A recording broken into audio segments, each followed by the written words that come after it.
The flashing blue and red lights painted the quiet suburban street in frantic, silent strokes, washing over the hand-carved mailbox post that bore the name Carter.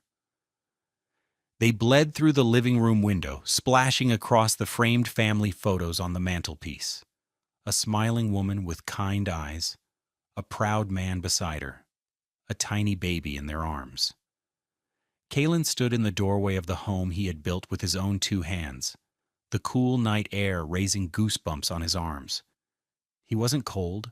He was hollowed out by a weariness so profound it felt like it had settled in his bones. Two police officers stood on his porch, their expressions a professional mixture of caution and duty. One had his hand resting near his sidearm, a gesture that sent a familiar, sickening jolt through Kalen's chest. He kept his own hands visible, palms open at his sides, just as his father had taught him. He was a tall black man in a world that often saw his height and skin as a threat before it saw his humanity. "Sir, we received a call about a trespasser at this address," the younger officer said, his voice tight. From the curb, a figure stepped out of a sleek, black sedan.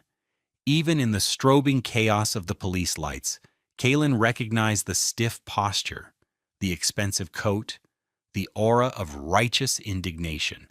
It was Monique, his late wife's mother. "That's him, officers," she called out, her voice sharp and piercing, a weapon designed to cut. "He's refusing to leave my daughter's house. He has no right to be here. I want him removed." Kalen's gaze drifted from the officers to the woman who had never approved of him. Not when he was dating her daughter, not when he married her, and certainly not now that he was all that was left of the family they had started.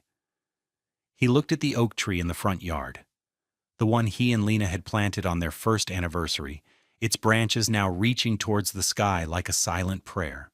He looked at the porch swing where he and his 6-year-old daughter, Amira, sat every evening, her small voice a waterfall of stories about her day. He had poured the foundation of this house himself, his hands raw and his back aching. He had framed every wall, hung every sheet of drywall, laid every single floorboard. He had sawed, sanded, and stained the kitchen cabinets, his love for Lena and their unborn child a silent collaborator in every detail. The house wasn't just wood and nails, it was a testament. It was a love letter, written in timber and stone. He turned his attention back to the officers, his voice low and steady, betraying none of the storm raging inside him. "This is my home." Monique scoffed from the sidewalk. "It was my Lena's home. I'm her mother, her next of kin. This property belongs to me now. He needs to go." The officers exchanged a look. It was a messy, domestic situation, the kind they hated. Kalen saw the calculation in their eyes, the weighing of probabilities, the search for the path of least resistance. He knew what they saw: a grieving widow in a luxury car and a large black man in a doorway. But he also knew something they didn't. He knew that courage wasn't about shouting. It was about standing your ground when the world tried to wash you away. He had built this house to withstand storms, both literal and metaphorical. He would not be moved. And in that moment, as the flashing lights continued their frantic dance, he understood that a life he had carefully constructed was about to be dismantled and inspected piece by piece. His past, his present, and his future were all converging on this single, impossible night. His life, and the quiet world he had built, was about to be turned upside down. Days passed. The ghost of the flashing lights lingered long after the police cruisers had gone. The officers had left after Kalen had calmly, quietly produced the deed to the house, his name clearly printed alongside Lena's. He had also produced the original architectural plans, his own signature in the bottom right corner as the primary builder. The encounter had ended not with a bang, but with Monique's tight-lipped fury and the officers' mumbled apologies. But the damage was done. A crack had appeared in the foundation of Kalen's carefully managed peace. His life was a quiet rhythm, a melody composed for two. It started at dawn with the smell of coffee and the soft padding of Amira's feet on the hardwood floors he had installed. Amira was a sunbeam in human form, her natural hair a beautiful explosion of coils that bounced when she was excited, which was often.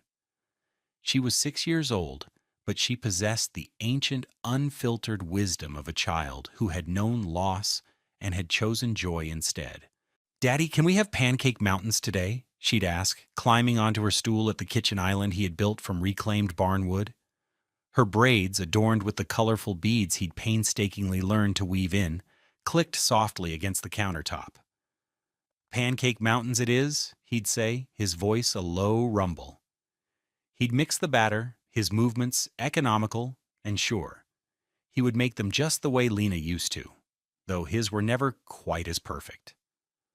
There was always one that was a little too brown, a little misshapen. Amira called these the daddy pancakes, and she always ate them first, a small act of loyalty that made his heart ache with a fierce, protective love. He was a carpenter by trade, a creator. His hands, calloused and strong, were more comfortable holding a hammer or a chisel than a pen. After Lena's death from a sudden illness that had stolen her from them like a thief in the night, his work had become his solace. He took on small, custom jobs, bookshelves, tables, intricate cabinetry, pouring his grief and his love into the grain of the wood. It was honest work. It was quiet work. It kept him grounded. It helped him be the father Amira deserved. Their evenings were for the porch swing. As the sun bled orange and purple across the sky, they would sit together, the gentle creak of the chains, a familiar lullaby. Amira would recount her day at school, her stories long, breathless, run-on sentences full of tangents about butterflies, the color of her friends' shoes, and the questionable logic of kindergarten politics. He would listen, truly listen, absorbing every detail as if it were the most important information in the world. Because to him, it was. It was on that swing that he told her stories about her mother. He pointed to the constellations Lena had taught him, told Amira how her mama had a laugh that sounded like wind chimes, how she could make any plant grow, how she loved the color yellow because it was the color of happiness. He was building a bridge of memories for his daughter, connecting her to a woman she barely remembered, but whose legacy lived in the warmth of their home and the love in her father's heart. This quiet, fragile piece was what Monique's presence threatened to shatter. She represented a world of sharp edges and cold transactions, a world that had never understood the simple, profound love he and Lena had shared. To Monique, the house was an asset, a line item on an estate. To Kalen, it was the repository of his entire life. Miles away, in a glass tower that scraped the Philadelphia skyline, Naima Sterling stared at a different kind of blueprint. It was a quarterly earnings report, a sea of numbers and projections that governed her world. As the CEO of a multi-billion-dollar tech firm, she was one of the most powerful women in the city. Her deep brown skin was luminous, even under the harsh fluorescent lights of the boardroom, and her natural hair was styled in an elegant updo that conveyed authority and grace. She wore a tailored suit that cost more than Kalen's monthly mortgage payment, and her expression was one of controlled, impenetrable calm. But inside, Naima was tired. She was tired of the endless meetings, the political maneuvering, the weight of 1,000 expectations. Her life was a series of curated successes, each one leading not to fulfillment, but to the next, higher bar. She had a penthouse apartment with breathtaking views of the city, but it was silent and sterile, a beautiful museum she happened to sleep in. She had accolades and awards, but she had no one to share them with. Her phone buzzed. It was her mother. Naima let it go to voicemail. The message would be the same as always. A clipped inquiry about her career, a subtle reminder of the sacrifices the family had made for her education, a complete lack of any question about her happiness. She had been raised to achieve, not to feel. Vulnerability was a liability. Love was a transaction. Her company was about to launch a major philanthropic initiative, a series of community center renovations in underserved neighborhoods. It was a PR move, her board's idea of giving back. Naima was scheduled for a photo op at the first site that afternoon. She sighed, looking out at the city sprawling below. It was a world she commanded, but she had never felt more like a stranger in it. She was surrounded by people, yet utterly alone. She had built an empire, but she had no home. The community center buzzed with a chaotic energy that Naima found jarring. The air smelled of fresh paint, sawdust, and the faint aroma of coffee from a pot in the corner. Volunteers in paint-splattered clothes bustled about. Naima, in her pristine suit and heels, felt like a porcelain doll in a sandbox. Her PR manager was chattering beside her, pointing out the best angles for the photographer. Naima's eyes scanned the room, her gaze landing on a man working quietly in the corner. It was Kalen. He was on his knees, meticulously fixing the leg of a wobbly, antique table. He wore a simple gray t-shirt, jeans, and work boots, all dusted with a fine layer of sawdust. His dark brown skin glowed with a light sheen of sweat under the work lights. He was focused, his movements precise and confident. He wasn't performing for anyone. He was simply serving. Naima felt a strange, unfamiliar pang in her chest. He was from another world, a world of tangible things, of fixing what was broken with your own two hands. Her world was abstract, built on algorithms and stock prices. As she turned to move, the heel of her expensive shoe caught in a crack in the old linoleum floor. She stumbled, a sharp pain shooting up her ankle. She let out a small, involuntary gasp, her carefully constructed composure momentarily shattering. Before her PR manager could even react, Kalen was there. He moved with a quiet swiftness, one hand gently gripping her elbow to steady her. "Easy there," he said, his voice a low, calm baritone. "I'm fine," she said, her tone clipped and automatic, even as she winced. He knelt, his gaze focused on her ankle. He didn't stare or make a show of it. He was clinical, concerned. "You should put some ice on that. Stay here." It wasn't a suggestion. It was a gentle command, spoken with an authority that had nothing to do with a title or a bank account. He returned a moment later with a plastic bag full of ice wrapped in a clean dish towel and a bottle of water. He handed them to her. Their fingers brushed, and for a fleeting second, Naima was acutely aware of the warmth and calloused texture of his hand against the cold smoothness of her own. "Thank you," she said, the words feeling inadequate. She looked at him, really looked at him for the first time. He had kind eyes, deep and patient, though they held a shadow of something she recognized from the mirror, a quiet, abiding sadness. "Just helping," he said with a slight nod, already turning back to his work, leaving Naima sitting there with a bag of ice on her ankle, feeling more seen and cared for in that one small gesture than she had in years of power lunches and board meetings. The encounter at the community center lingered in Naima's mind.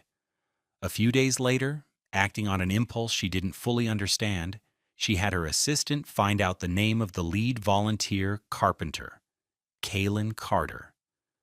She needed custom bookshelves for the center's new library. It was a legitimate business need, she told herself, but she knew it was more than that.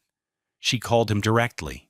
He was surprised, his voice wary at first, but when she described the project, the wariness was replaced by a professional focus. He agreed to meet her at the center, and he told her he'd have to bring his daughter.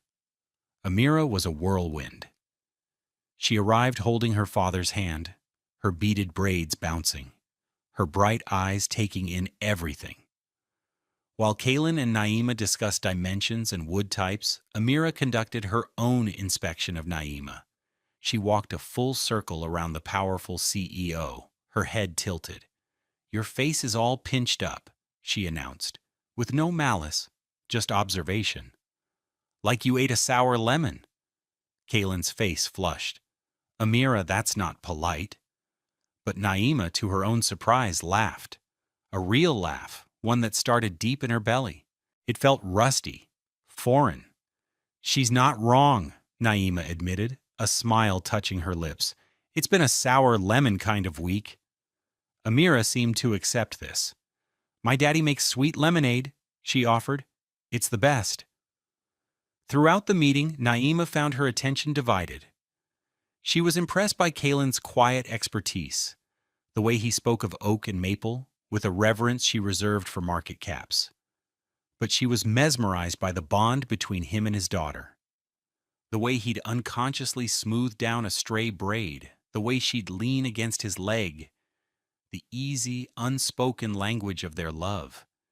It was a world away from her own sterile existence. Days turned into weeks. The bookshelf project became an excuse for more interactions.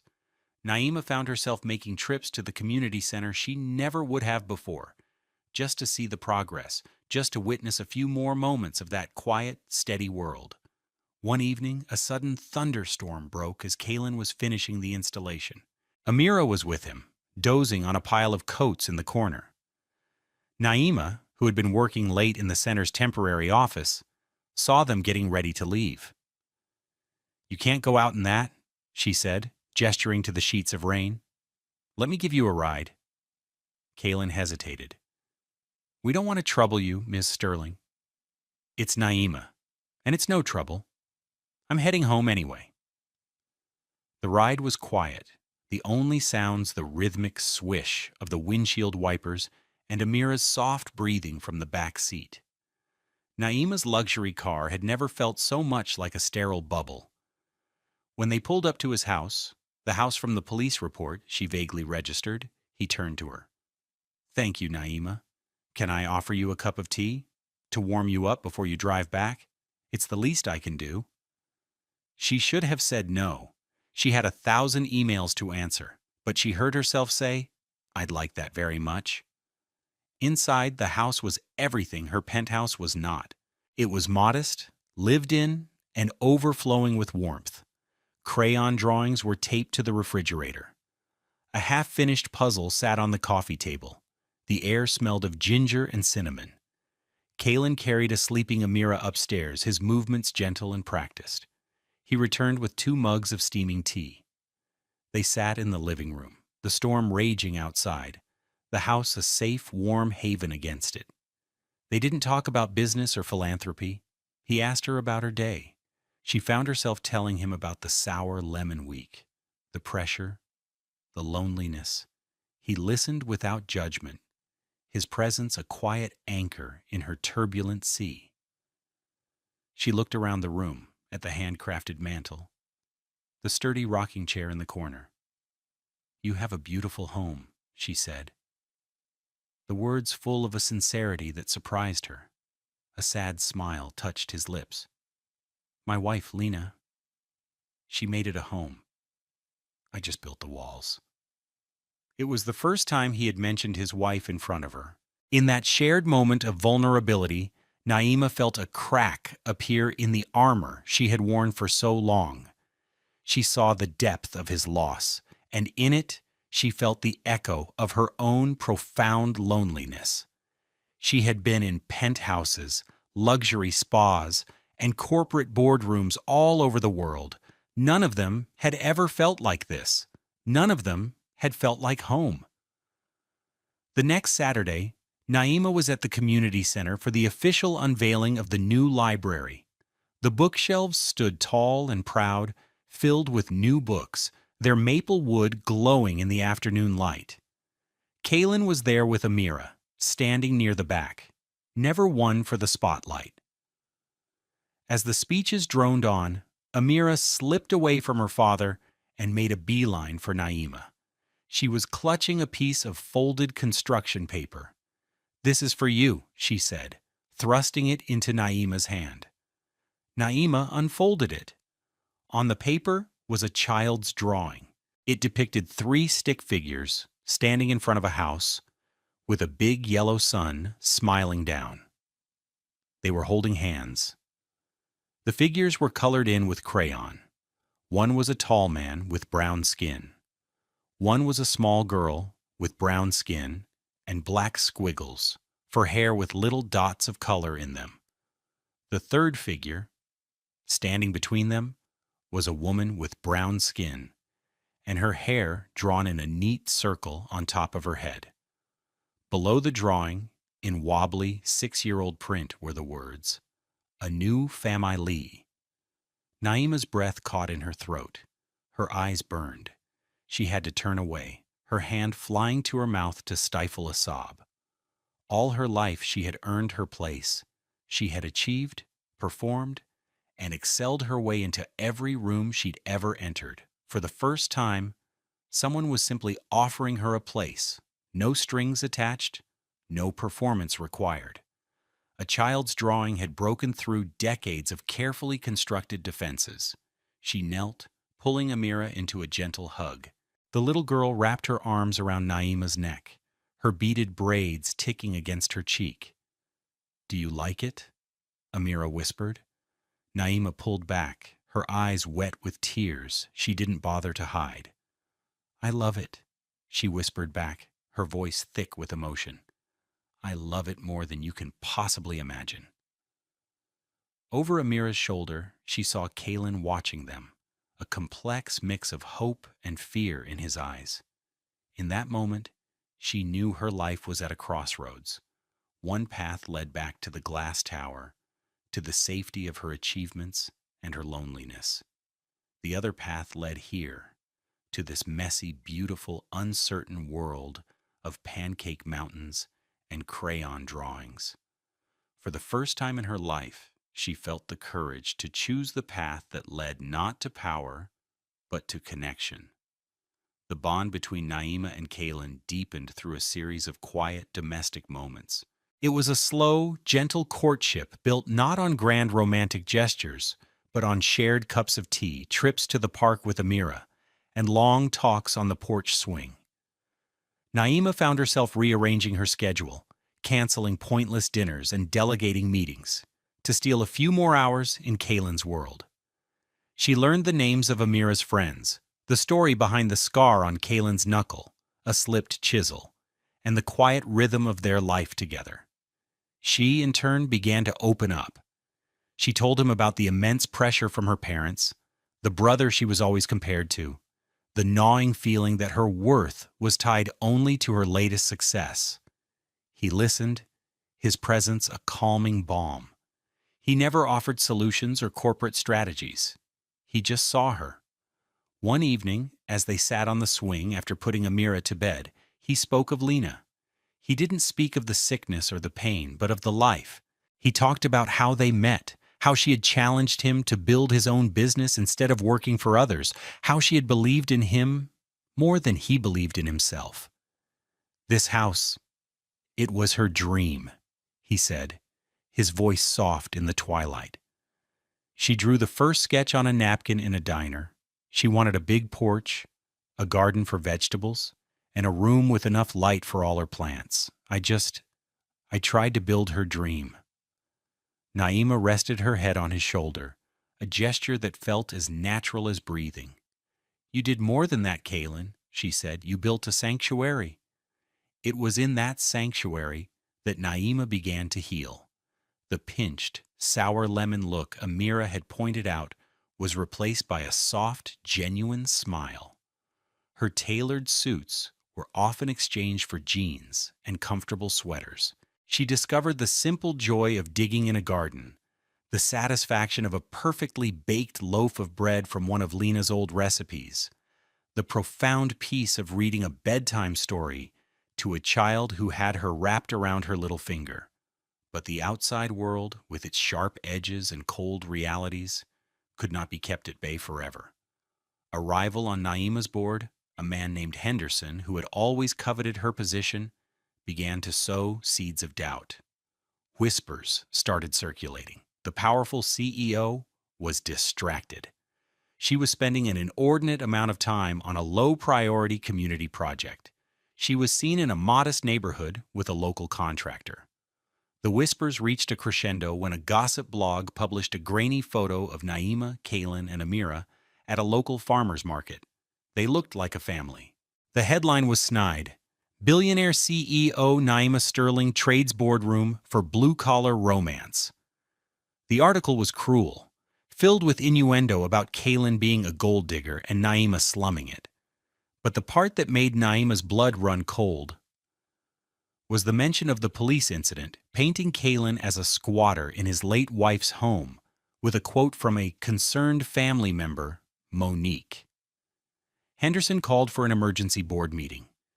The agenda was vague, but the intent was clear. It was a coup. Her position, her career, everything she had worked for was on the line.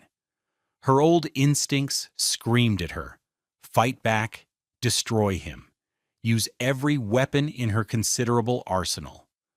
But as she sat in her silent penthouse the night before the meeting, staring at Amira's crayon drawing now framed on her bedside table, she felt a strange calm.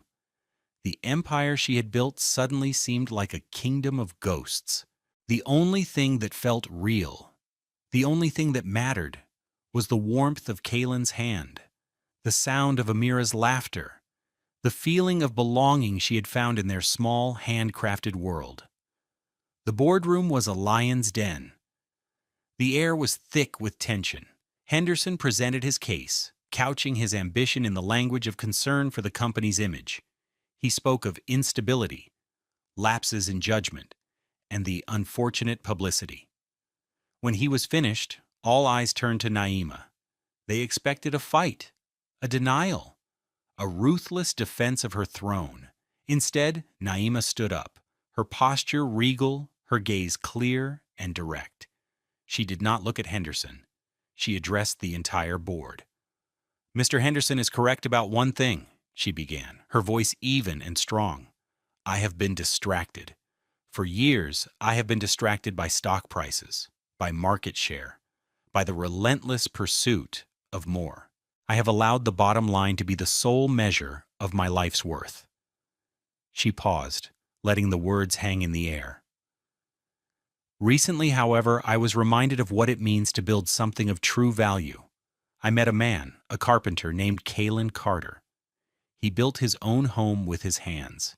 He is raising a daughter with a heart full of love and courage.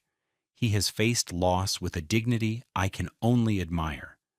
He contributes to his community not for PR, but because it is the right thing to do. The unfortunate publicity Mr. Henderson mentioned failed to report that Mr. Carter not only owns his home, he is the man who designed and built it. The complaint came from a place of grief and bitterness, not fact." She looked around the table at the powerful men and women who had been her peers. "You are worried about the company's image. I am worried about its soul. Therefore, I am recommending a change in leadership. I am proposing that we promote Eleanor Vance to CEO. She is brilliant, capable, and her vision for the future is exactly what this company needs." A stunned silence fell over the room. Henderson's jaw was slack. "As for me," Naima continued, a true radiant smile breaking across her face, "I will be taking on a new role. I am stepping down from the board to become the full-time director of the Sterling Foundation. My first project will be to expand our community building initiatives, starting with a partnership with Carter Custom Carpentry. I've learned that a home is more than a house, and a life is more than a career. I intend to build a life." She gathered her belongings, leaving her key card on the polished table. As she walked out of the boardroom, leaving a trail of shattered expectations and stunned silence in her wake, she had never felt more powerful. She had not lost an empire. She had abdicated a throne to walk into her kingdom. She drove not to her penthouse, but to the quiet street with the oak tree. Kalen was on the porch, sanding a piece of wood, the late afternoon sun casting a golden glow around him. He looked up as she approached, his eyes asking 1,000 questions. He had seen the news alerts. Naima didn't say a word. She walked up the steps he had built, sat down on the swing he had hung, and took the sandpaper from his hand, setting it aside. She took his large, calloused hand in her own. "I'm staying," she said softly. It wasn't a question. It was a statement of fact, a promise. He looked at their intertwined hands, his dark and work-worn, hers smooth and elegant. He brought her hand to his lips and kissed her knuckles. A single tear traced a path through the sawdust on his cheek. "Welcome home," he whispered. Months later, the house was filled with a new kind of music. It was the sound of 3 people building a life. It was the sound of Naima's laughter mingling with Amira's squeals as they planted a new row of tomatoes in the garden. It was the sound of Kalen humming an old gospel hymn as he taught Naima how to use a miter saw in his workshop. The Sterling Foundation flourished under Naima's passionate leadership, transforming communities with a model that prioritized people over profits. Kalen's business grew, but he never took on more work than would allow him to be home for pancake mountains in the morning and porch swing stories in the evening. One perfect autumn evening, as the sun set in a blaze of glory, Amira ran onto the porch. She was holding a small, delicate bracelet woven from daisies and clover. She walked solemnly to Naima and held it out. Naima offered her wrist, and Amira carefully fastened the fragile bracelet around it. Then, Amira turned to her father, her expression serious. "Daddy," she asked, her voice clear in the quiet air, "does this mean she's staying forever?" Kalen looked at Naima, his heart so full he felt it might burst. Her eyes were shining, reflecting the last light of the day. He didn't have a diamond ring. He didn't have a prepared speech. He had only this perfect, fragile, beautiful life they had built together. He reached out, his hand covering hers, their fingers lacing together over the daisy bracelet. He looked deep into her eyes, a silent question passing between them, a silent, joyful answer returning. "That's the plan, sweet pea," he whispered, his voice thick with love. "If she'll have us." Naima's laugh was the most beautiful sound he had ever heard, like wind chimes in a summer breeze. Tears of pure joy streamed down her face as she leaned in, her forehead resting against his. "I'll have you," she whispered back. "Forever." Family, they had learned, wasn't a house you inherit or a name you are given. It was a home you build plank by plank, with kindness and patience. It was a sanctuary you choose. And the greatest love story was not one of grand passion, but the quiet, steady truth of being seen, being known, and being welcomed home.